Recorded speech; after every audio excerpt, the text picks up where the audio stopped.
Grabe ang eksena sa China dahil patuloy na umaarangkada si Alexandra Ayala sa Suzhou WTA 125 at unti-unti na siyang nagiging seryosong banta sa titulo. Sa edad na 20, ipinapakita ng Pinay tennis queen na hindi lang siya basta bata na nangangarap. Isa na siyang tunay na contender na kayang makipagsabayan at magwagi sa mas malalaking entablado ng women's tennis. Matapos niyang lagpasan ang matinding hamon mula sa veteranang si Katarzyna Kawa ng Poland, muling pinatunayan ni Alex ang kanyang tibay at composure sa mga critical na sandali.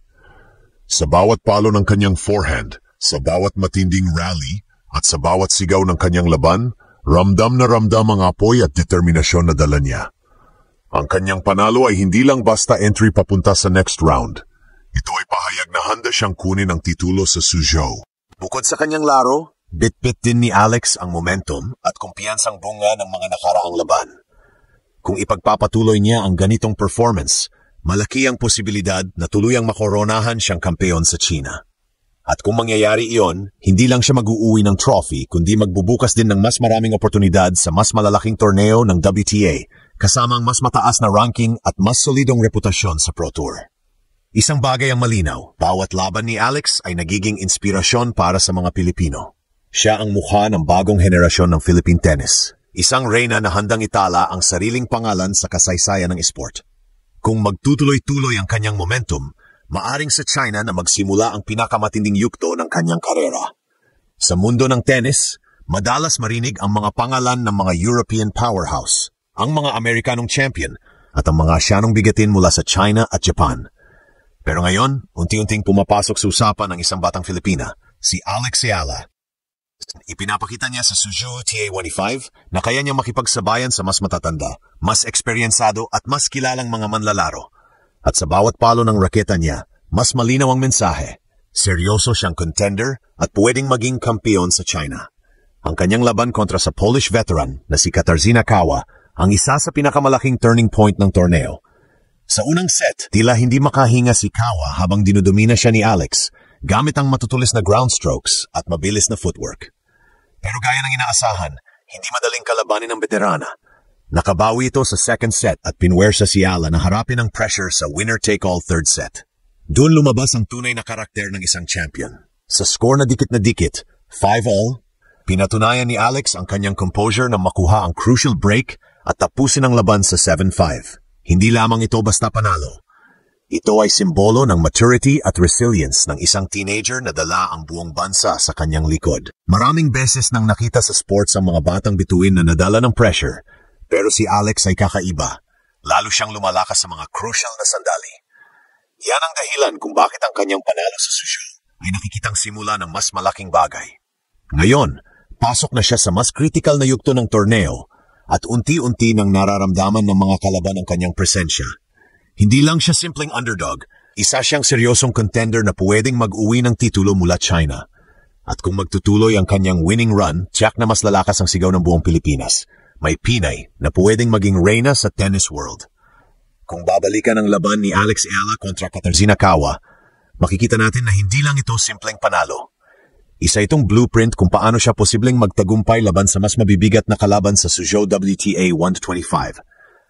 Una sa lahat, kapansin-pansin ang kanyang service consistency. Sa mga crucial moments, tulad ng huling 2 games ng third set, hindi siya bumitaw sa kanyang first serve percentage, isang malaking dahilan kung bakit nakontrol niya ang tempo ng laban.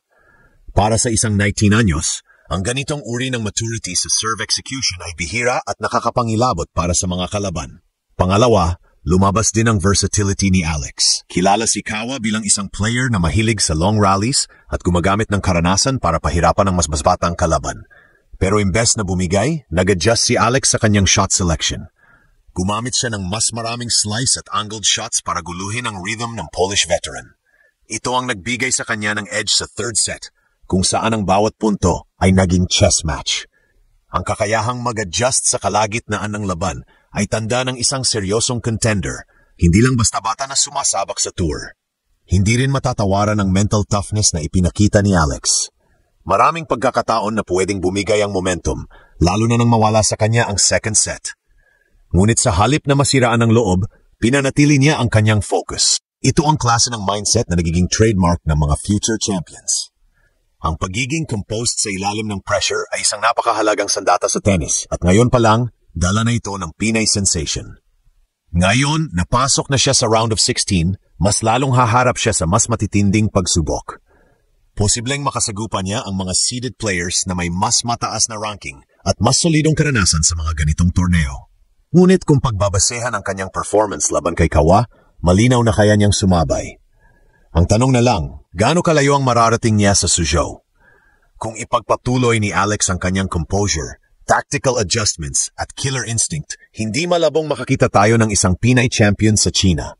At kapag nangyari yon, hindi lamang siya magdadala ng tropeo pauwi sa Pilipinas. Magdadala rin siya ng inspirasyon para sa lahat ng batang atleta na nangangarap na makipagsabayan sa pinakamataas na antas ng sports. Sa mas malawak na perspektibo, ang kampanya ni Alex Yala sa Suzhou WTA 125 ay higit pa sa isang personal na laban.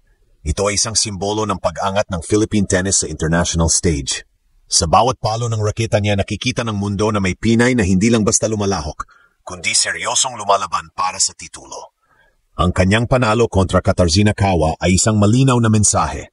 Kaya niyang makipagsabayan sa mga veterana na may mas mahabang karanasan sa tour. At kung tutuusin, ito ang klase ng laban na bumubuo ng respeto mula sa mga kapwa manlalaro. Hindi madaling manalo sa isang 3 set na bakbakan, lalo na kapag nahaharap ka sa pressure at momentum shifts. Ngunit sa kabila nito, pinatunayan ni Alex na mayroon siyang composure at fighting spirit na hindi basta-basta matitinag. Para sa Pilipinas, malaking bagay ang bawat hakbang na ginagawa ni Alex. Sa isang bansang mas kilala sa basketball at boxing, ang kanyang presensya sa international tennis ay nagbibigay ng bagong pag-asa at inspirasyon. Ipinapakita niya na kahit mula sa isang maliit na bansa sa Southeast Asia, posible ang makipagsabayan at manalo sa global arena. Kaya't bawat panalo niya ay hindi lang personal na tagumpay. Ito rin ay pambansang karangalan. Ngunit higit sa lahat, ang kanyang maturity bilang isang 19 anyos ay nakamamangha. Maraming kabataang atleta ang mabilis na nadadala ng pressure, pero si Alex ay kabaligtaran. Mas lalo siyang lumalakas kapag mas mabigat ang laban. Ang kanyang resilience at kakayahang mag-adjust sa kalagitnaan ng laro ay patunay na hindi malayo ang pagiging world-class champion sa kanyang kinabukasan. Habang papalapit ang susunod na round sa Suzhou, mas magiging matindi ang bawat laban. Pero sa ngayon, malinaw na nakaposisyon si Alex bilang isang seryosong contender.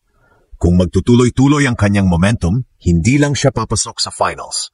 May posibilidad din siyang maging kampeon. At kung mangyari iyon, hindi lamang tropeo ang mayuwi niya. Mayuwi niya ang pag-asa, inspirasyon, at isang mensahe sa buong mundo. Ang Pinoy Tennis Queen ay nandito na at handang sakupin ang entablado ng international tennis.